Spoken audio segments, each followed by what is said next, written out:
What is going on, Jet fans? Matt O'Leary back with another video. Today I wanted to talk some draft prospects, and specifically Tyler Warren. So it was mock draft Monday. I did a mock earlier today doing a trade-up scenario, but I wanted to reference an article written by Max Toscano.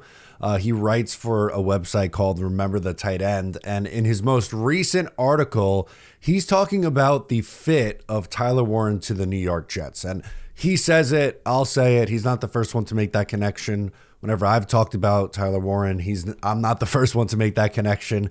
But I think he does maybe the best job of articulating why it would be a really good fit.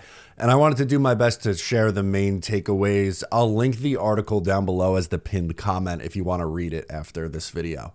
So the Jets have a new offensive coordinator. They have a new head coach too, but we're talking offense right now. And Tanner Engstrand is the new offensive coordinator. And the article kind of starts out with this quote. It's a little longer, but I think it's important to talk about. He says, "We talk about being a physical, detailed football team," Engstrand says. "The feet are cemented in that now. It's not something that was foreign to me when I got here, but if there was ever something to get cemented in, that's it. That's really what I believe in." Something I would also say is explosiveness. The Lions have a true identity, and the Jets haven't for a really long time, and they're hoping that Aaron Glenn, Darren Muji, and getting deeper in the coaching staff, Tanner Engstrand offensively, help create that identity for this football team. And look, we're all trying to predict what the new offense is going to look like. All we could really do right now is look towards things that happened in Detroit as a baseline and see how that might apply to what the New York Jets end up doing here under Aaron Glenn. So the Lions have a really good tight end, Sam Laporta, and they use not only one tight end sets, but multiple tight end sets often. 32.2% of their offense was ran with 12 personnel, which means 2 tight ends on the field, which is the third most in the NFL last year. And they were extremely efficient when they used 12 personnel. Based on EPA, they were fourth most efficient when using 12 personnel. Now, league average is 21.7%.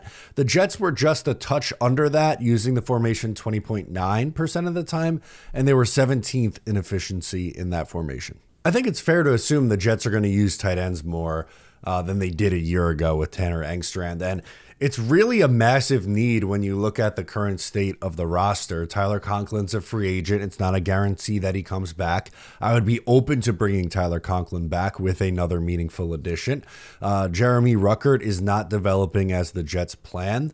Kenny Yeboah, I believe, is also a free agent. I'd be open to bringing him back in a special teams role, but moral of the story, it's a really big need and an important position for, I think, at least this offense to work. A line that stands out from this article, it's a little bit of a longer passage, but I want to read it because I think this is the best thing that surmises why Tyler Warren fits, saying that there's a way, though, that they can get a little bit more than a receiver while still achieving the general idea of adding a receiving weapon.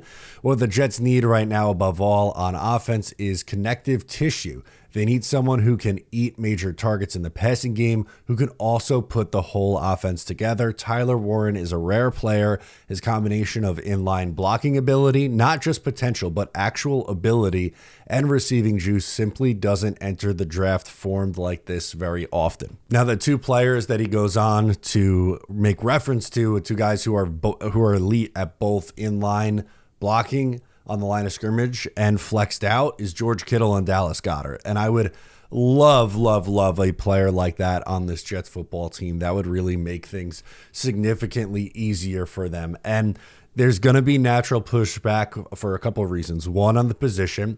A lot of people don't like drafting tight ends in the first round, which is fine if that's what your philosophy is. And then the second would be, well, you just passed up on Brock Bowers a year ago. How could you then pivot to the next year and talk about drafting a tight end 3 picks earlier with pick number 7, and it's for Tyler Warren and not Brock Bowers? In my opinion, we can't make this about Brock Bowers. The Jets decided to draft Olu Fashanu, a position of need, I might add, on the offensive line. I thought he looked good in year 1. Obviously, we know Brock Bowers had a phenomenal rookie season, one of the best rookie seasons ever for a tight end in NFL history. But just because you passed on that position a year ago doesn't mean that you could just go, we're going to throw that out the window now. They needed offensive line help. And this doesn't mean that they're going to absolutely take Tyler Warren and there's no shot they could take another position. We've talked about how many different scenarios for the Jets already in these different mock draft Mondays, whether it's receiver in Tet McMillan or offensive line or interior defensive line or edge or corner or safety, or like we've gone on and on and on down the list here, right? But again, this article came out today and I thought it was a worthwhile thing to talk about because it is a really big position of need. And if the Jets did decide to go down this route, I completely understand it because he can really change a lot of things for you. A player of Tyler Warren's ability really changes what your offense can be. They desperately need more out of the running game, and Tyler Warren can show that because he's very good as a run blocker. And the true identity of the Lions is the run game, which he would help in that. And the Jets need more out of their run game. They had the least rushing attempts in the league last year. I love Breece Hall, and I would continue to feed him the rock, and I think he deserves more carries than what he got a year ago in what was a very pass-happy offense. But you also have Braylon Allen and Isaiah Davis behind him, and I think those two guys can develop into and be very good role players in year two. They have that Sonic and Knuckles duo, like in Detroit with Jahmyr Gibbs and David Montgomery. They were the Sonic and Knuckles duo, right? Well, you could have a version of that with Breece Hall and Braylon Allen and Isaiah Davis. And if you add a tight end to the mix to help the running game, but also be another pass catcher in the mix too, that helps things. In this scenario, the Jets would have to get creative at filling out the rest of the wide receiver room because it's Garrett Wilson and a whole lot of nothing. Devontae Adams is going to get cut or traded at some point. Allen Lazard is going to get cut this offseason. So you have a wide receiver 1 and maybe a wide receiver 4 in Malachi Corley. So they'd have to attack the wide receiver position in the mid rounds of the draft. They'd probably have to do it in free agency, maybe a trade. There's ways to get creative with it, but I'm just curious to see the approach that Aaron Glenn and Darren Muji take in year one. And with tight end being such a big need, I don't think we can rule out the possibility of Tyler Warren in the first round.